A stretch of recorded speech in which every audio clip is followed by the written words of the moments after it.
ఇసాకయ్య గారికి వందనాలు. మాకు పెళ్ళయి 10 సంవత్సరాలు అవుతుందండి. సంతానం లేరు. మేము 2-3 హాస్పిటల్కి వెళ్ళామండి. వెళ్తే మెడిసిన్ వాడుకోవాలని చెప్పారండి. కానీ మేము ప్రాపర్గా మెడిసిన్ వాడుకోలేదు. ఏదేమైనా దేవుడి మీదే భారం వేసి మేము ఏదో ప్రైవేట్ జాబులు చేసుకుంటున్నామండి. ఆ డ్యూటీస్కి వెళ్ళిపోతూ ఉండి పనిలో నిమగ్నమయ్యి పట్టించుకునే వాళ్ళం కాదు.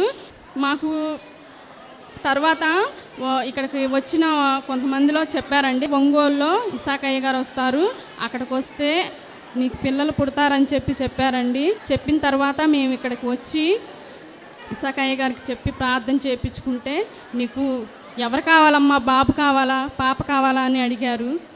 సిగ్గుపడకుండా చెప్పమని చెప్పారు. నేనైతే బాబు కావాలని అడిగాను. బాబే పుట్టాడండి. బాబుని తీసిన తర్వాత 2 months బాక్స్లో పెట్టి మా చేతికి ఇచ్చారండి. బాబు ఇప్పుడు చాలా ఆరోగ్యంగా ఉన్నారు.